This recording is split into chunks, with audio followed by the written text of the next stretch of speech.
Buonasera ragazzi. Tutto bene? Grazie Fede.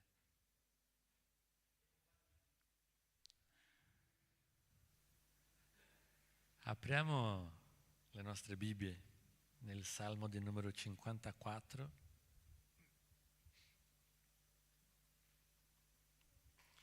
Salmo 54. E mettiamoci in piedi per leggere la parola di Dio.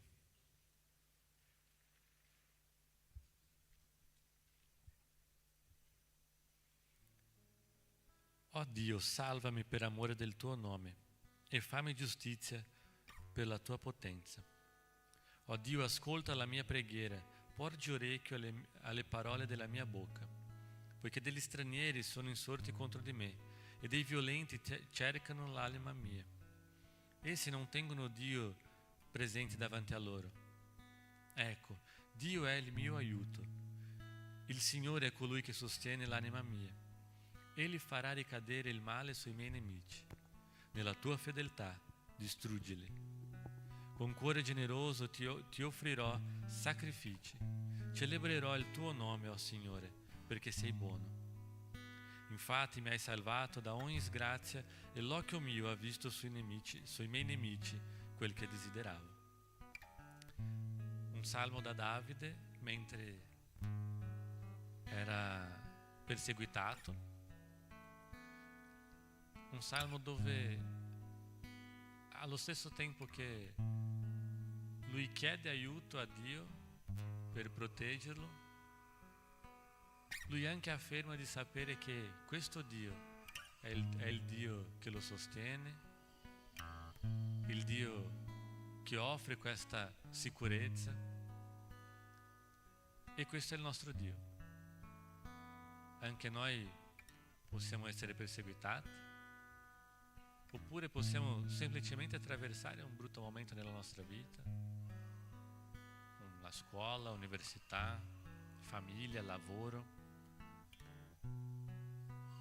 Ma sappiamo anche che noi abbiamo un Dio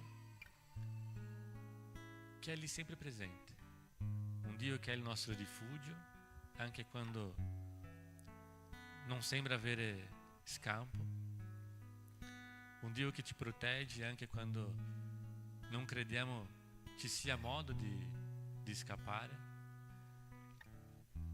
un Dio che è fedele, nonostante noi non siamo fedeli a Lui spesso nelle nostre vite. Che possiamo per la prossima ora adorare, innalzare il nome di questo Dio, il Dio che è sempre presente per noi. Amen. Preghiamo. Grazie Padre per questo privilegio che Tu ti concedi di servirti, Signore, di adorarti, di onorarti. Ti chiedo, Signore, parla al nostro cuore, accetta la nostra lode, accetta la nostra adorazione, che possiamo offrirti questo culto con i nostri cuori grati per averti, grazie per quello che sei e grati per quello che hai fatto per noi, Signore. È questo che ti chiedo in nome di Gesù. Amen.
ai piedi della croce c'è il suo perdono, il sangue versato, dai peccati è fonte di vita che mi trasforma.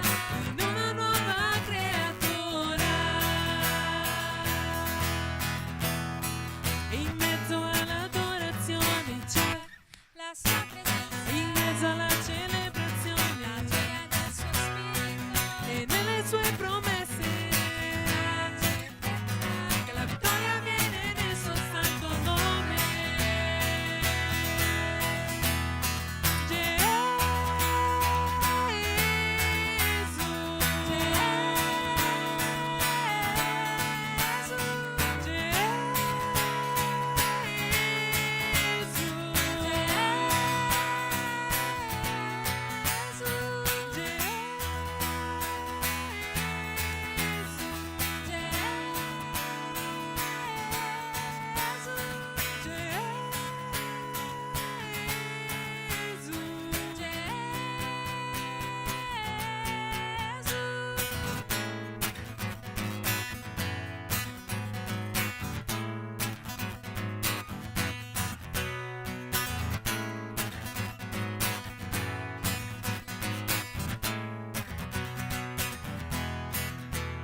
Iniziamo quindi a lodare il Signore.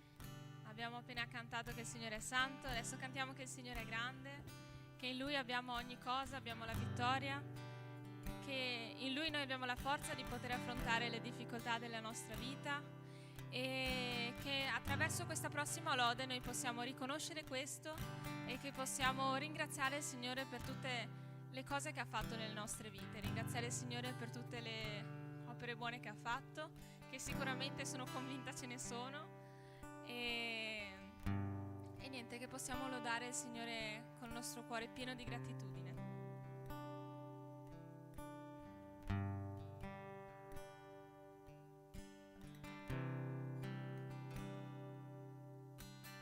Grande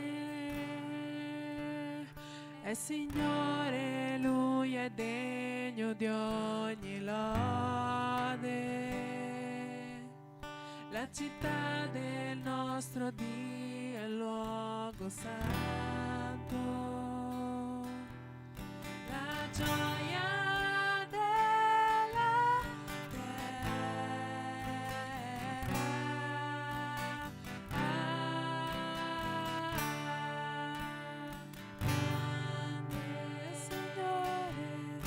è il Signore, Lui abbiamo la vittoria. Da Lui prendiamo forza per la vita. Noi ci prostriamo a Lui.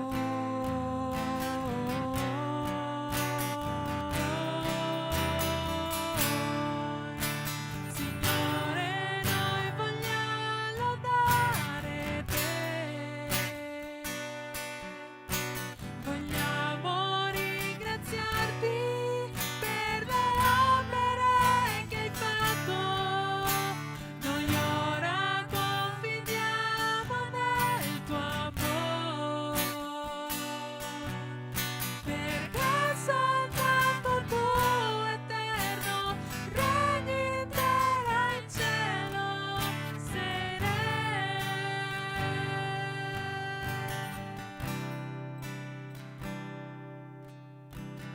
Grande è il Signore, Lui è degno di ogni lode. La città del nostro Dio è il luogo santo. La gioia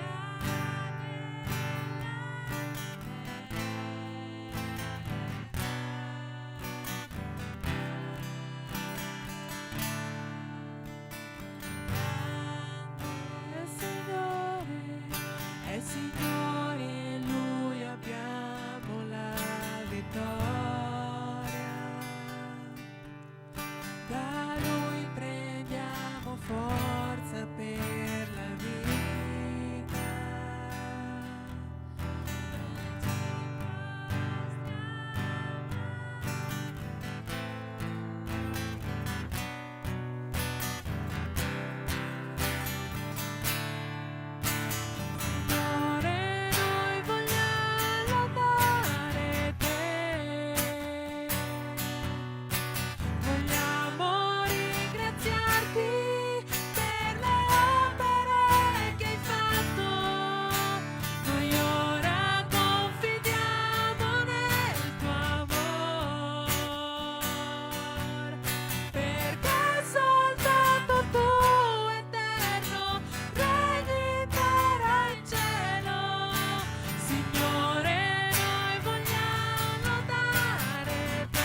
ti ringraziamo in questo momento, Padre, per tutto ciò che hai fatto nelle nostre vite, Signore. Ti ringraziamo per tutto ciò che sei anche nelle nostre vite, Padre.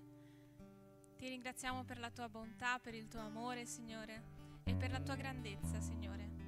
Noi siamo convinti che tu sia capace, che in te sia possibile risolvere ogni nostro problema, ogni nostra difficoltà, Padre, e che noi possiamo sviluppare insieme a te un rapporto sempre più profondo, sempre più intenso, Padre, e che noi possiamo raccontare alle nostre difficoltà della nostra vita chi tu sei, Signore, che possiamo riconoscere che tu sei grande e capace, Padre, che non possiamo mai dimenticarci di te e mai allontanarci da te, Signore, mai sviarci dalla tua via, Padre, ma che possiamo rimanere concentrati nel nostro cammino, nella nostra corsa verso l'eternità, Padre.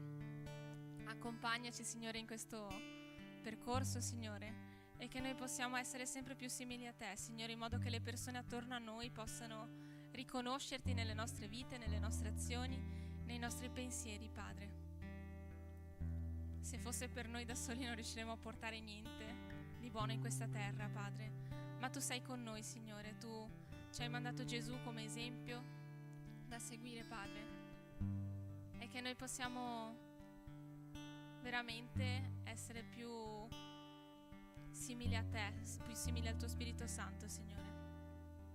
Ti ringrazio, Signore, di tutto nel nome santo di Gesù. Amen.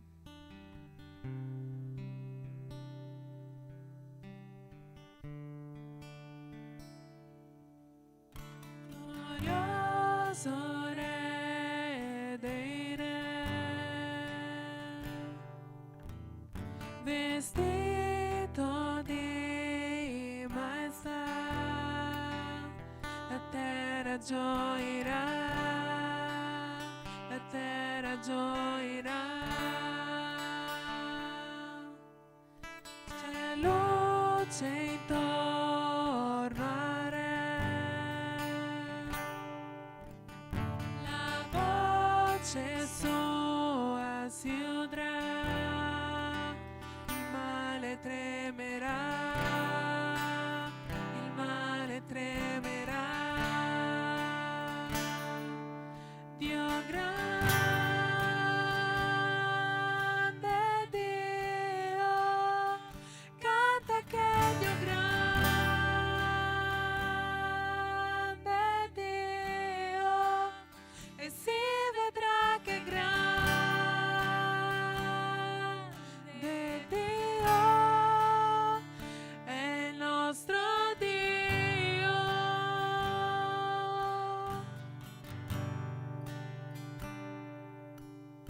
Il tempo è in mano a te, eterno senza età, principio e fine sei, principio e fine sei. Padre, Figlio e Spirito, sovrana Trinità, il leone e l'agnello, il leone e l'agnello.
Padre, ti ringrazio per questa lode, per questa adorazione, Signore.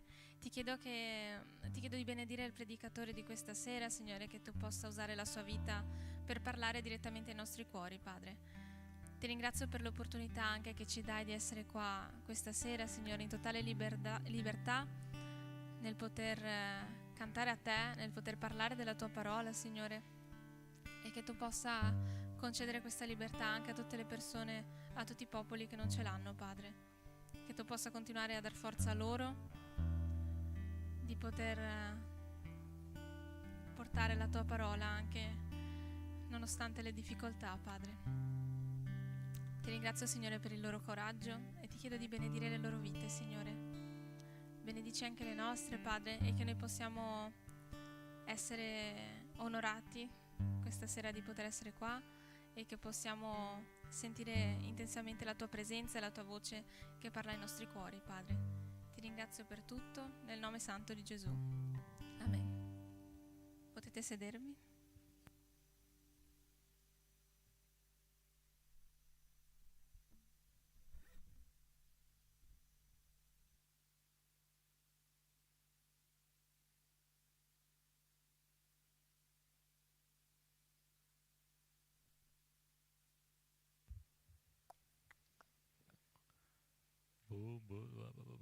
Buonasera per chi è arrivato dopo. Buonasera. Grazie. Apriamo le nostre Bibbie in Galati capitolo 5, daremo continuità alla nostra serie nella lettera di Paolo ai Galati. Stiamo camminando verso la fine, manca poco. Stasera vedremo le opere della carne, Galati 5, dal 16 al 21. Leggiamo.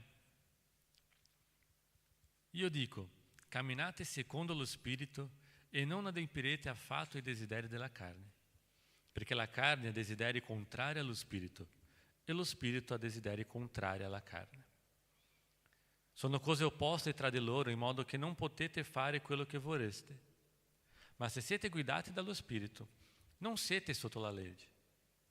Ora le opere della carne sono manifeste e sono fornicazione, impurità, dissolutezza, idolatrie, stregonerie, inimicizie, discordia, gelosie, ire, contese, divisione, sete, invidie, ubriachezze, orge e altre simili cose, circa le quali, come vi ho già detto, vi preavviso, chi fa tale cose non erediterà il regno di Dio.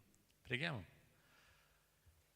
Padre, vorrei chiederti che tu possa aiutarci a comprendere la profondità della tua parola, Signore. Illuminaci, aiutaci a comprendere esattamente quello che tu hai preparato per noi, quello che ti chiedo in nome di Gesù. Amen. Il brano precedente, il sabato scorso, è stato Miguel a predicare. E quel brano parlava che noi siamo liberi in Cristo, ma di non fare di questa libertà una scusa per peccare. In altre parole, più o meno questo. Siamo liberi, non vuol dire che per essere liberi possiamo fare tutto ciò che vogliamo e questo giustifichi le nostre azioni contrarie alla parola di Dio. E come lo facciamo? Paolo inizia a spiegare. Il versetto 16, io dico, camminate secondo lo Spirito e non adempirete affatto i desideri della carne. Non adempirete affatto i desideri. Cosa significa questa piccola frase? Noi come cristiani noi non siamo liberi di subire delle tentazioni. Non è perché ci siamo convertiti, non è perché ora siamo figli di Dio che non siamo più tentati. No, lo siamo e come? E lo siamo perché la parola di Dio dice che lo siamo perché siamo tentati dalle nostre proprie concupiscenze, dai nostri propri desideri che abitano nel nostro cuore per conto della nostra natura caduta, la nostra natura peccaminosa. Essendo perciò tentati come tutti gli altri, noi non possiamo permettere che queste tentazioni vincano. Noi dobbiamo combattere queste tentazioni. Ogni tanto cadiamo, certamente sì, alcuni più spesso degli altri, alcuni in situazioni più delicate degli altri, alcuni hanno più difficoltà degli altri, ma tutti noi cadiamo. Nonostante questo, noi dobbiamo continuare a combattere il nostro peccato, dobbiamo continuare a combattere le nostre tentazioni. E questo lo dovremo fare fino alla fine. Non finirà mai questo combattimento in noi. Non adempiere o non adempirete i desideri della carne. Paolo intende e dice che non possiamo trovare soddisfazione in queste cose. Eventualmente può capitare, purtroppo sì. Se perdiamo una battaglia, non ci soddisfacciamo di questo errore. Dobbiamo riconoscere la nostra situazione, riconoscere l'errore che abbiamo commesso, pentirsi, chiedere il perdono da parte di Dio e cercare di evitare, cercare di non cadere di nuovo in questo stesso peccato. Capito? Questo vuol dire non adempiere i desideri, non permettere che queste cose siano così profonde dentro di voi che finite per trovare gioia, trovare soddisfazione in questi peccati. Quando pecchiamo, questa cosa deve farci male. Quando di notte, magari capita anche che in quel momento lì è sembrato una cosa buona, perché il peccato ha questo sapore buono, che però poi finisce per essere un veleno, ci distrugge. Ma nel momento può sembrare sì una cosa buona. Ma appena percepiamo di aver sbagliato, questa cosa deve farci male. Quando abbiamo lo Spirito Santo dentro di noi, l'azione dello Spirito Santo è proprio quella di convincerci che abbiamo sbagliato, di percepire cosa abbiamo fatto. E dobbiamo dare ascolto a questa voce. Chi vive per lo Spirito combatte il peccato. Chi invece vive nella carne trova soddisfazione nel peccato. E questo è l'argomento che Paolo inizia a difendere inizia a svolgere dal versetto 16 in poi. Versetto 17: perché la carne ha desideri contrari allo spirito e lo spirito ha desideri contrari alla carne. Sono cose opposte tra di loro, in modo che non potete fare quello che vorreste. Quest'ultimo pezzo qui, non potete fare quello che vorreste, c'è una piccola discussione su cosa esattamente Paolo intendeva dire. Alla fine il risultato è lo stesso, non è che è una divergenza teologica, niente di che. Sono prospettive diverse di una stessa cosa, quindi vediamo questi due aspetti. Il primo è che sarebbe quello che Paolo intendeva dire, che lo Spirito impedisce il peccato di agire liberamente su di noi. Cioè, noi riusciamo a vincere le tentazioni, riusciamo a combattere le tentazioni perché lo Spirito ci dà questa forza. Ok? L'altra prospettiva è che anche se magari volessimo seguire perfettamente a Dio, la carne ci impedisce di farlo. Anche se cercassimo di essere perfetti, non riusciremo mai. Sia una prospettiva sia l'altra dimostra perfettamente il risultato di questo combattimento. Lo spirito e la carne, cose assolutamente opposte tra di loro, che non possono conviverci insieme. Paolo continua, versetto 18. Ma se siete guidati dallo Spirito, non siete sotto la legge. Cioè, se siete guidati dallo Spirito, se siete figli di Dio, non serve essere perfetto o perfetti per raggiungere o per meritare la salvezza. Ma allora, se non devo essere perfetto, come mai posso essere salvato? Attraverso unica e esclusivamente la croce di Cristo. È esattamente il tema centrale che Paolo tratta nella lettera ai Galati. Non serve cercare di fare altro, seguire delle regole, seguire delle leggi. Quello che dovete fare è riconoscere l'opera di Cristo sulla croce, perché è soltanto questo che può raggiungerci, che può portarvi la salvezza. È il suo sangue che ci ha purificato. Non sono le cose che facciamo, non sono le cose che possiamo fare, ma quello che ha fatto Cristo per noi. Paolo continua poi parlando di questo contrasto tra la carne e lo spirito, e questa sera ci concentreremo sulle opere della carne. Sabato prossimo vedremo qual è il frutto dello spirito. Dai versetti 19 al 21 Paolo elenca questo, si dice così, elenca, fa una lista di quelle che sarebbero le opere della carne. Ora, le opere della carne sono manifeste e sono fornicazione, impurità, dissolutezza, idolatria, stregonerie, inimicizie, discordia, gelosie, ire, contese, divisione, sete, invidie. Sette o sette? Sette. Invidie, ubriachezze, orge e altre simili cose. Nella traduzione italiana viene messo tutto insieme, almeno nella nuova riveduta, che è quella che di solito utilizzo. Ma tutte queste opere della carne in realtà sono divisi o suddivisi in quattro gruppi diversi. Sono separati tra, diciamo, il punto e virgola, come sì? Sono diversi così, o dovrebbero essere diversi, separati così. E sarebbero così più o meno: fornicazione, impurità e dissolutezza sono il primo gruppo. Il secondo, idolatria e stregoneria.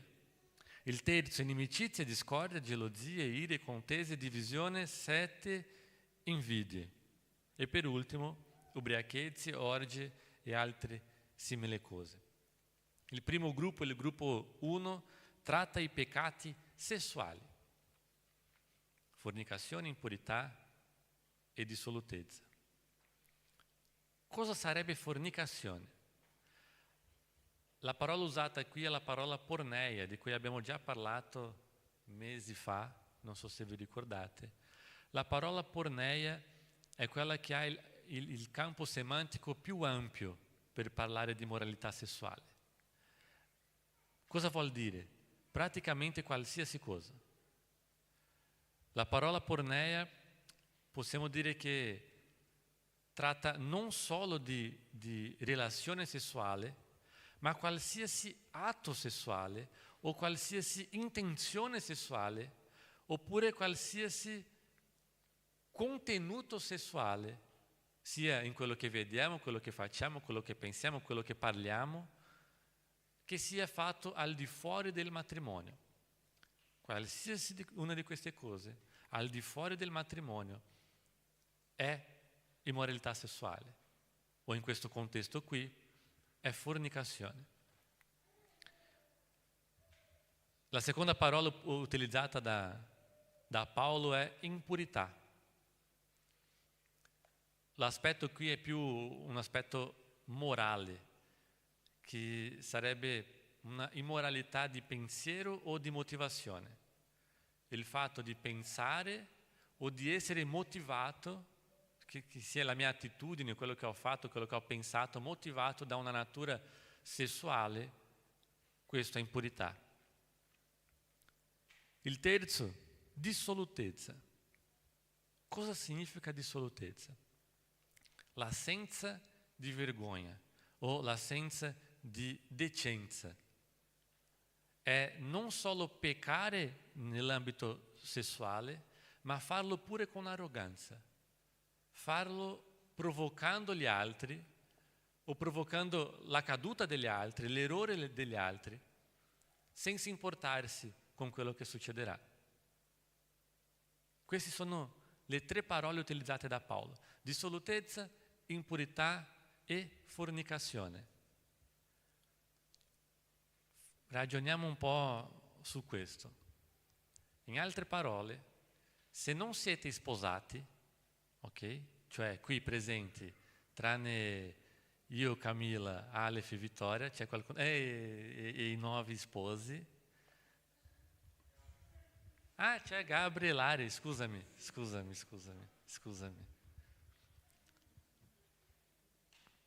Per tutti gli altri, per tutti voi, assolutamente qualsiasi cosa di natura minimamente sessuale è peccato.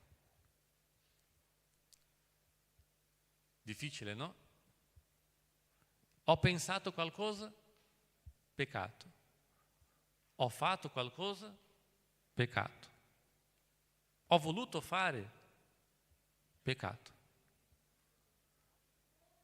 Ho pensato in fare, ma poi mi sono pentito. Hai peccato comunque. Non serve mettere in pratica. Ah, ma poi, soprattutto, chi è fidanzati? 2? Ci sono altri? Fede e Alessia. Voi 4 presenti qui. Per i fidanzati, e io mi ricordo perché una volta lo ero anch'io, è molto difficile fare qualsiasi cosa e non venire almeno il pensiero di qualche natura sessuale. È molto difficile. Se dite di no, è bugia, e qualsiasi uno di quelli sposati qui possono confermare. Ok? Ma allora, Junior, cosa posso fare? Io vi dirò che se non riuscite a fare niente senza dispertare, c'è questa parola? Senza svegliare, grazie. Senza svegliare un desiderio, svegliare un pensiero, svegliare una voglia, allora evitate. Non farlo. Difficile, molto, lo so bene. Lo so molto bene. Ma le conseguenze di queste cose sono bruttissime, anche se per ora non sembra. Ma io, se prendo la mia ragazza per la mano, mi sveglia già, allora neanche questo lo faccio. Io non starò qui a mettere delle regole, ok? Cosa potete fare, cosa non potete fare. Non è questo lo scopo. Quello che sto qui per dirvi è che dovete essere voi a mettere un giudizio su fino a dove riuscite ad andare senza peccare. E di nuovo, se ve ne accorgete che non riuscite a fare niente, allora non lo fate. Ma allora non riesco neanche a rimanere fidanzati. Il mio consiglio in questo punto è: non rimanga. Se questo vi fa peccare, la miglior cosa per voi è stare da soli. E questo lo diceva già Paolo. Poi c'è un secondo gruppo di questi peccati, di queste opere della carne: idolatria e stregoneria. Sono i peccati religiosi, o alcuni dei peccati religiosi. Vengono dalla necessità carnale di creare dei che siano alla nostra immagine, cioè non più un Dio in cui io sono fatto alla sua immagine e somiglianza, ma io voglio avere un Dio che è fatto alla mia immagine, un Dio che agisca al mio benessere, conforme la mia volontà, e non un Dio in cui io devo fare la sua volontà. Era un modo di cercare di manipolare il mondo spirituale. Idolatria noi spesso crediamo che sia colleghiamo soprattutto in Italia, nel nostro contesto, crediamo che idolatria sia offrire culto o adorare delle immagini, no? Delle statue e cose simili. Ma non è solo questo. Giovanni Calvino, nelle sue Institute, c'è una frase molto conosciuta che dice così: il cuore umano è una fabbrica di idoli. Il cuore umano è una fabbrica di idoli. Cosa vuol dire? Cosa intendeva Calvino con questo? Idolatria è mettere qualsiasi cosa, sia famiglia, sia lavoro, soldi, qualsiasi cosa davanti a Dio. Stregoneria, l'origine della parola, la radice della parola stregoneria è la stessa di farmacia, perché loro usavano delle medicine e cose simili per fare con che le persone uscissero del loro controllo, insomma, perdessero il controllo e cercassero di sovvertere l'immagine spirituale che avevano. Era questo il senso di stregoneria.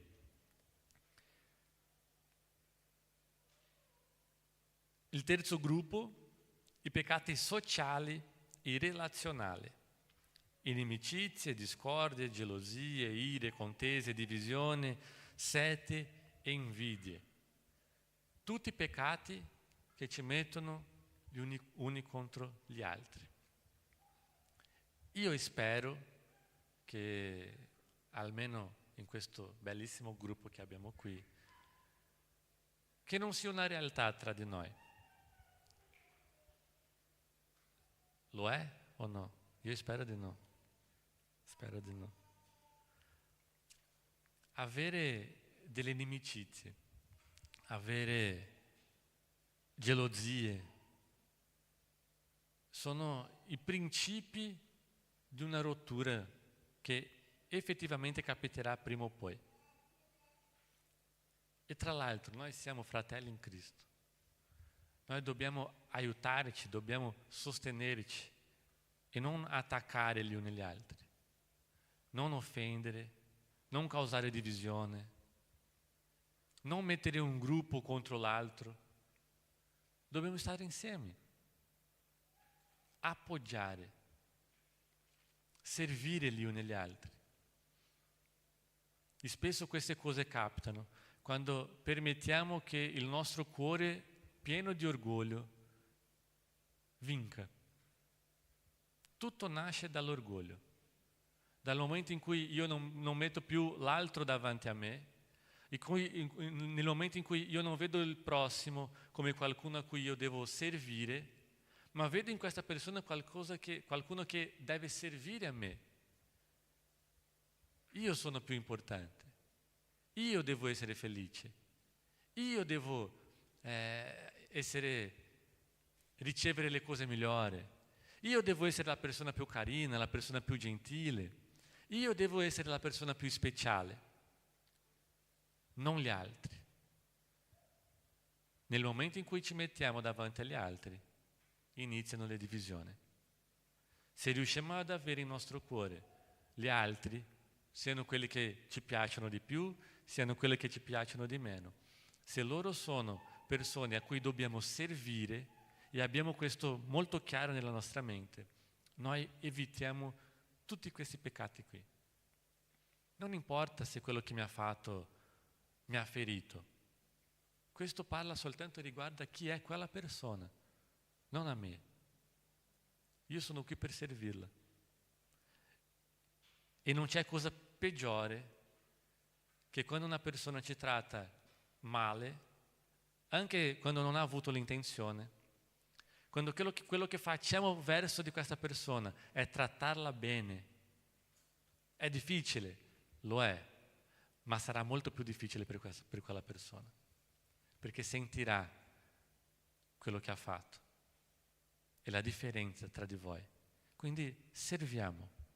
Noi siamo qui per servire, non per essere serviti. L'ultimo gruppo sono i peccati di perversione e mancanza di controllo.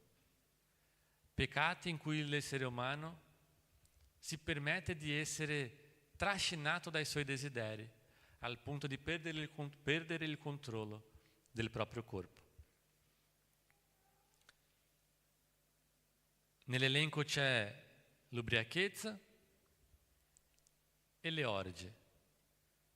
L'ubriachezza perché l'essere umano consegna il controllo del suo corpo all'alcol, finché arriva un punto in cui neanche si ricorda nel giorno seguente di quello che ha fatto. Le orge, possiamo chiedere, ma perché le orge sono insieme a questi peccati di perversione e non insieme ai peccati sessuali? Nel nostro contesto attuale, oggigiorno, solitamente è vero che la parola orge viene spesso collegata o associata, diciamo praticamente sempre, a un contesto sessuale. Nel mondo greco-romano però, in cui è stato scritto, orge aveva un significato più ampio. Com'è che chiamate? L'after party, ok? Il post festa. Era praticamente questo evento si chiamava orge, ok? Riuscite a capire cosa significava? Loro uscivano, avevano i loro eventi, quelli che andavano oltre a quello che potevano, sia delle bevande, siano delle altre, le altre cose che potevano fare utilizzo, le altre sostanze che potevano utilizzare. Quando erano già un po' oltre quel limite, finita la festa, queste persone si radunavano e iniziavano una orge, che significava andare in un altro locale per dare continuità a quella festa. Il punto è che quelle persone che erano già fuori controllo continuavano a bere, continuavano a utilizzare altre sostanze, finché quella festa lì diventava quello che potete immaginare. Succedeva di tutto. Esattamente per questo poi con il tempo la parola orge è stata associata a relazione sessuale in modo svariati, ok? Perché capitava esattamente di tutto. Qui il senso in cui Paolo utilizza orge è nel senso di perdere il controllo, esattamente come ubriachezze, permettersi di stare in locali, permettersi di frequentare persone, permettersi di praticare delle attività che possono portarti a perdere il controllo. Queste sono le orge. Tutto questo, peccato. Paolo continua nel versetto 21, come vi ho già detto, vi preavviso, chi fa tali cose non erediterà il regno di Dio. Percepite che la cosa non è semplice. Paolo non ha elencato tutti i peccati che possiamo commettere, ha elencato una decina e finisce per dire chi fa tali cose, chi pratica questi peccati, qui è un'affermazione, non è una possibilità, non erediterà il regno di Dio. Però non sta dicendo che chi ha già commesso uno di questi peccati non erediterà il regno di Dio. Non sta dicendo che, guarda, che se tu hai commesso già qualcuno di queste cose, sei condannato. No. Paolo sta dicendo che chi trova piacere in questo stile di vita, chi cerca di soddisfare i suoi desideri peccaminosi, questi sì non erediteranno il regno di Dio. Perché? Perché non hanno mai avuto una vera trasformazione. E se non hanno mai avuto una vera trasformazione, significa che lo Spirito Santo non abita in loro. Non c'è dentro di loro questo combattimento tra vivere per lo Spirito e soddisfare i desideri della carne. Non c'è lo Spirito Santo che cerca di tirarli da un'altra parte, mentre la carne cerca di spingere da un'altra. Queste persone sono state consegnate ai loro desideri. Fanno perché le piacciono fare. Fanno perché trovano piacere in farlo. È di queste persone che Paolo sta parlando. Chi non lotta contro la tentazione, chi si rifiuta di vivere una vita nello Spirito, questa persona non erediterà il regno di Dio. Se posso darvi anche una buona notizia, è che per ora siamo ancora vivi. Questo vuol dire che abbiamo ancora tempo di riconoscere i nostri errori, abbiamo tempo di riconoscere i nostri peccati, abbiamo ancora tempo di pentirsi di quello che abbiamo fatto, abbiamo ancora un'opportunità di inginocchiarsi davanti a Dio e chiedere perdono. Chiedere di avere una vera e profonda trasformazione. Di dire, Signore, magari queste cose facevano parte della mia vita fino a oggi, ma io non voglio che continui a farlo da domani in più. Avete ancora un'occasione e non sappiamo fino a quando ce l'avremo. Non sappiamo se finiremo questa giornata, se vivremo un paio di giorni o anni. Quindi non aspettate per presentarsi davanti a Dio, per avere un cuore trasformato. Perché quando lo facciamo, la parola di Dio dice che Lui è giusto e fedele per perdonare i nostri peccati e purificarci di ogni iniquità. Lui può farlo e desidera farlo. La domanda è: noi cosa vogliamo? Vogliamo combattere contro questi desideri? Vogliamo cercare di vivere una vita per lo Spirito? O vogliamo semplicemente trovare piacere in soddisfare questi desideri peccaminosi? Cosa vogliamo noi per la nostra vita? Io finisco con questa domanda. E pensate, ragionate su cosa fate delle vostre vite, cosa state facendo delle vostre vite e come vorrete che fosse. Ok? Preghiamo. Grazie Padre perché in Te abbiamo sempre una nuova opportunità di cambiare, Signore. Un'opportunità che Tu ci hai concesso. Un perdono che è arrivato a noi attraverso il sacrificio del Tuo Figlio, Signore. Che possiamo ogni giorno riconoscere che siamo deboli, riconoscere che siamo peccatori e che abbiamo dipendenza di Te, Signore, che senza di Te non riusciamo a fare nulla. Aiutaci, Padre, che il Tuo Santo Spirito possa sostenerci giorno dopo giorno, Signore, possa darci la forza di continuare a combattere e di non consegnarci ai nostri desideri, Signore. Cambia il nostro cuore, in nome di Gesù. Amen.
Potete sedervi. Avvisi. Il 20 convegno degli uomini, andiamo, grazie. Convegno degli uomini dal 23 al 25 ottobre. Ragazzi, organizzatevi. Sarà al Lago di Garda. Io non so quanto, cioè quanto? 195. Lucas sta lavorando, quindi ha i soldi, può anche prestarvi.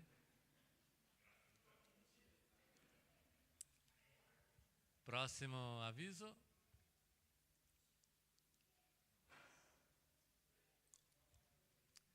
Questo è già andato anche. C'è un altro, no? Non c'è il nostro? Allora il 26, il 26, non domani, la prossima domenica, ci sarà la nostra giornata sul lago, ok? Quindi abbiamo fatto la stessa cosa l'anno scorso, a giugno però, quindi prossima domenica al lago di Santa Croce ci troveremo lì verso mezzogiorno più o meno, un po' prima, un po' dopo, come volete. Per quelli che vogliono venire prima al culto di Treviso ci sta anche, finisce più o meno a mezzogiorno, no? 11:30. E andiamo insieme, quindi ci organizziamo. Bene? Altri avvisi, no? Basta. Se volete andare e non avete un passaggio, se vi serve un passaggio, tutto quanto, fateci sapere e cerchiamo di organizzarci. Bene? E piccoli gruppi, stasera facciamo piccoli gruppi, cerchiamo di fare breve, di non andare troppo oltre. Le ragazze insieme a Lizzie, dopo 3 mesi allontanata da... Noi sto scherzando. Quindi le ragazze con Lizzie, i ragazzi con Samuel nelle stanze di sopra. Facciamo veloci, organizziamoci e via. Grazie. Preghiamo per finire. Grazie Padre per questo culto, grazie per questo privilegio che ci hai dato di essere qui per lodarti, per onorarti, per ascoltare la tua parola, Signore. Grazie per il messaggio che ci ha portato e che possiamo mettere in pratica nelle nostre vite, nelle nostre giornate, che questa possa essere una realtà in noi. In nome di Gesù. Amen. Buona serata ragazzi, Dio vi benedica, piccoli gruppi.